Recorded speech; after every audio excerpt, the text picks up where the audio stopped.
Is it true that God is almighty, all powerful, all knowing, and that you, a mere human, can do all things through him who gives you strength? I believe that. Let's talk about that. Let's do it. Welcome to the Called to Love podcast, a show dedicated to exploring how human relationships and intimacy with God are connected. Join us as we discuss hard-hitting topics that inspire and motivate you to go deeper into the intricacies of building meaningful relationships. Here now are your hosts, James Levesey and Brian Knadel.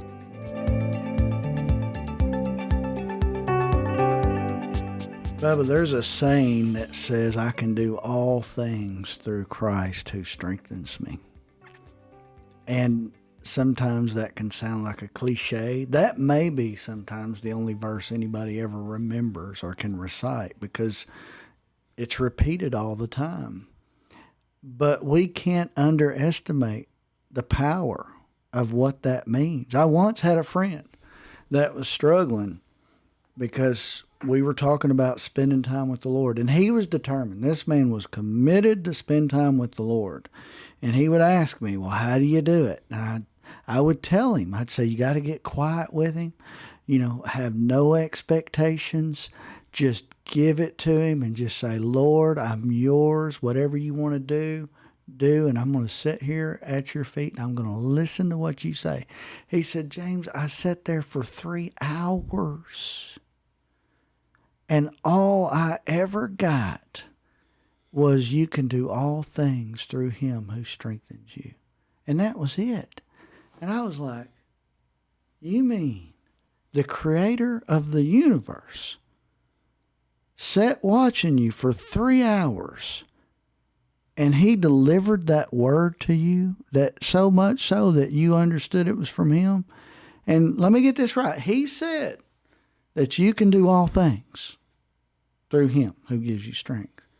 I was like, man, that's amazing. Where in the 3 hours did he say that? Because he dropped the mic and you was sitting in there for another hour. He done walked out. Well, that's what's funny. I think it was towards the end, but he said, well, I never really thought of it like that. And isn't that the thing? I mean, what are we expecting to see? What are we expecting to hear? Now, well, we're so caught up. Yeah. And everyone deals with this. We dealt with it. The overall drive is what to do. I've got to spend time. I've got to do time with Jesus. Okay. Because that's what I'm supposed to do. I'm supposed to implement disciplines in my life. That's another thing I'm supposed to do. I'm supposed to think good things. I'm supposed to do good. Everything I'm doing. Supposed to be nice. I'm just supposed to be doing. That's all. That's my whole life. Yeah. But what we are finding is very few people understand the how and the why. Yeah. And sometimes the why comes through an encounter. The doing takes care of itself because it becomes a part of you. So many people, it came up the other day in a conversation. How do I know what God's will is for my life? How do I know that God has a plan and a purpose for my life? Because when I compare myself to other people, they've got platforms, they've got opportunities, they've got this. I'm not making an impact on anybody. Nobody's listening to me. Nobody's calling me. No one's making time for me. And the Lord is over here wanting us so desperately to know that everything begins with him. Everything, our vision, our mission, everything he has for us starts with him. Mm-hmm. And we've done a poor job. Overall, I mean, As a whole, we've done a poor job. And going and telling people, let's talk about what it looks like to spend time with him. I had a guy tell me the other day, I'll be honest with you, I'd rather just listen to worship because that's the only thing that I can keep my mind on, because if it gets silent, my brain goes absolutely berserko. I didn't think of bad things until I got into the closet or got into my bedroom and shut the door. I had more problems with my mind when I got alone with God than I did when I wasn't with him. Yeah. Well, let me say this this one thing, just to make this real clear. Don't be discouraged. You've got to set yourself up that you're not going to be discouraged if you hear somebody had an encounter, or we talk about an encounter we had, or something. God's got a plan for you. And I promise you this, because I've seen, we talked about a guy earlier, he's 50 years old and he just had his first real encounter with God, but you couldn't convince him that was a bad thing. I mean, it's changed his whole life. And many times people won't take back all the experiences they had leading up to that point. So God's got you. That's what I want to, emphasize. So when we talk about getting into this place to where we're submitting ourselves and humbling ourselves before the Lord, it's not really an expectation to have some mind-altering, life-altering encounter, although it may happen. It's really, the idea is really, we're going in to get to know Him. It's like your spouse. The more time you spend with your spouse, the more you get to know. I've currently been married to my wife for 11 years, and there's new things I find out about her out of the blue. I'll learn about, she won a dance competition to MC Hammer. And I was like, wow, really? And, she won like $500. I was like, well, that's cool. I mean, when she was young, it just little things like that will come up that you'll never know because you didn't spend time together. So what we're talking about is the way that we do all things through Christ, who strengthens us, is we get to know the Maker. We get to know the way in which He operates. We get to know the way He wants to mold us and guide us and direct us. And we go into these places of solitude to listen to Him, to find out what His plans are for us, because He'll begin to reveal secrets and stuff like that. But I've also seen people get discouraged because they feel like, well, God just, He's given you a special gift, or He's given you a special revelation, and I've never gotten that. Don't think that. He's not prejudiced. He's not a person that considers one more than the other. He loves you. He's got a plan for you. Well, and you brought up a great point. It's just like you learning something about your wife. Yes, He wants to use us. Yes, He wants to reveal things to us. Yes, we need to come in with a posture of submission or humility. But if we just approach it from this simple truth of He just wants to be with us. He just wants us to be present with Him. Remove all expectations of what you think He needs to do, or what you want Him to do, or what He should do, and just say, I'm going to be present. I'm just wanting you to know I'm here. However you want to reveal yourself, I just want you to know I'm wanting to honor this time. And I open my heart, and I'm an open vessel for you to speak to me. Show me, reveal, help me see you, help me know you better. I want to know you. As that begins to take place, there's a confidence, there's a joy of knowing you don't have to prepare for anything. Just come as you are. It doesn't matter if you were upset, mad, got in an argument with your wife, just had a bad day at work, whatever. You go in there and you plop down, He already knows. But He wants you to vent to Him. He wants you to share your heart with Him. Just talk it out. You'd be shocked what He may say. There is a progression of the way He does things, but He wants our heart. He wants our attention. He wants us to make ourselves available. That's what our spouses want to do. They want us to be present. They may not say a word, but they want us to be present. Yeah. And sometimes the Lord just wants you to be there and be present.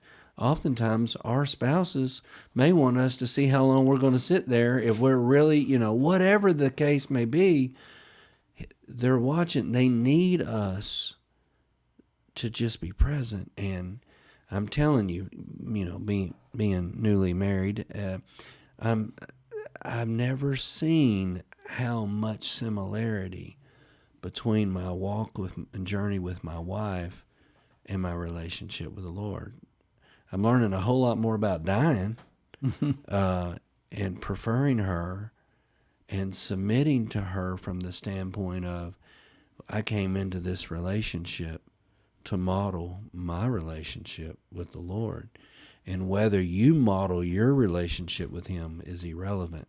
Yeah. I want to model what he's done in me and what he's doing in me. And you're going to show me areas that I have yet to develop. Thank you very much. Yeah. But I want to love right. I don't want to just live right. I want to be free to love and live right. Yeah. I don't want to do it because it's an expectation or an obligation. I want to do it because I get to, not because I have to. I'm grateful and thankful, and that's the posture that I have.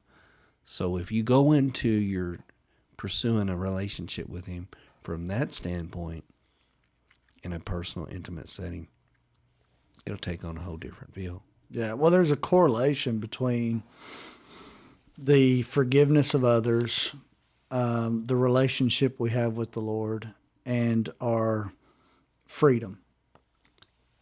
If you have a lack of relationship with the Lord, and you have a bitterness and unforgiveness towards people, some of these are not as obvious, like you don't just walk around thinking about it all the time.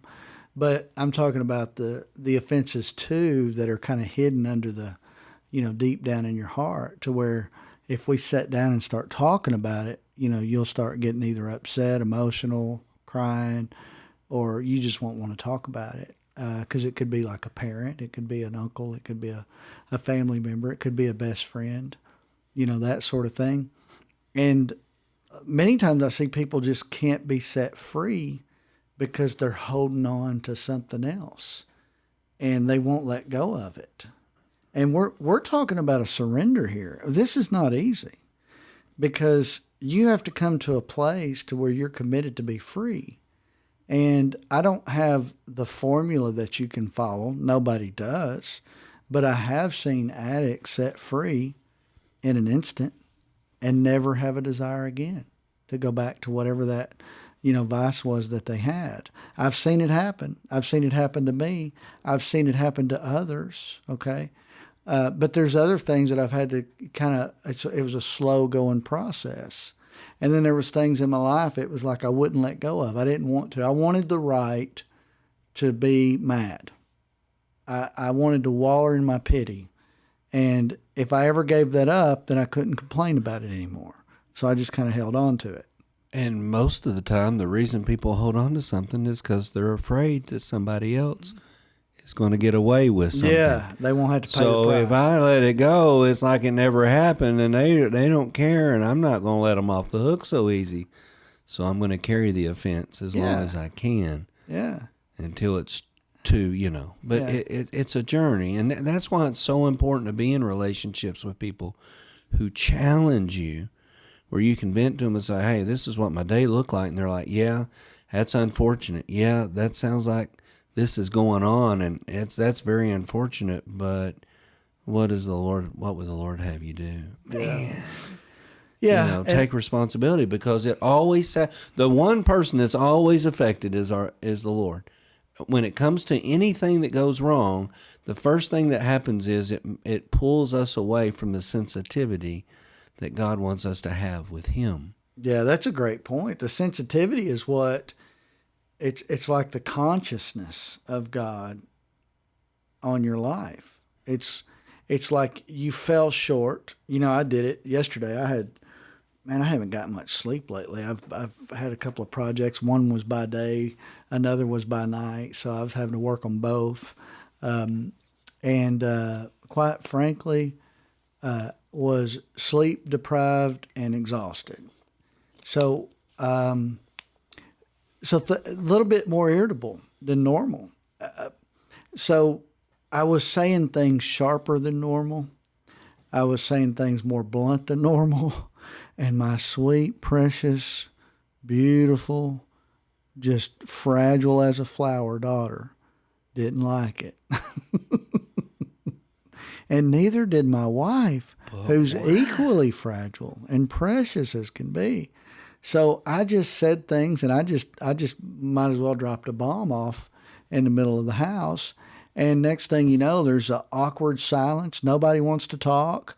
I caused it, and all I knew to do is just go upstairs and just go back to work and just sit there. But what happens is if we will yield, see, there's a presence of God we carry, even in those times. And if we'll just sit there and let the Lord marinate on us, He will sit there and tell you what you need to do to make this right. And you know what? I don't know. It's not necessarily a man thing, but a lot of men, I'm a man, so I can relate. A lot of men have this thing about admitting they're wrong, humbling themselves to rectify a situation, to be soft in front of their family, and really, my daughter, my wife needs to see what it looks like to be human, needs to see what it looks like to be transparent. I can't ever buy into this fact that, I'm a God-fearing man, I'm a minister of God, and I'm holier than thou. If I ever start living like that, I'm going to lose my family. I'm going to lose my kids because they're going to be like, you're not like that at home. Can you be transparent like I'm doing right now? And, at some point, the Lord's just like, just go humble yourself. Just tell them, where you made a mistake. And I did. And it was so easy. And, we had the most wonderful conversation after that because everybody was open to talk, because I modeled what it looked like to say, hey, I'm wrong. I know I just blew up a big can in here, and I'm sorry. It wasn't right. I should have said things different. I shouldn't have been so upset about this thing. And it brought reconciliation to my daughter and wife. And we didn't go to bed mad. We didn't stay upset for, 30 minutes or an hour. We got on with other things, and we were able to talk about other things and get off this other topic. But I even noticed today there's a little bit more sensitivity to situations and things that are going on with me that the family cares about now. Instead of just blowing everybody out of the water and say, well, y'all should have just, understood I've had a hard day and things, and I'm working my tail end off to provide for you, and y'all should understand. That never works. And if you've got a problem doing that, I'm talking to the audience here, look at just test the magic of humility. You can do all things through Christ who strengthens you, because He draws near to the humble. And this is the way that we forgive. This is the way we let bygones be bygones. This is the way we love the world. This is the way we let Christ in and how He shows out through us.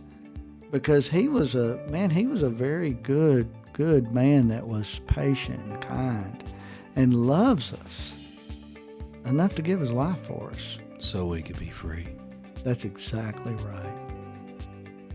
We hope this episode of the Called to Love podcast has enriched your life and offered valuable principles to apply on your personal journey. Please explore our website at www.calledto.love for more information and to share your feedback with us. Until our next episode, may you find peace and love. And always remember, you are called to love.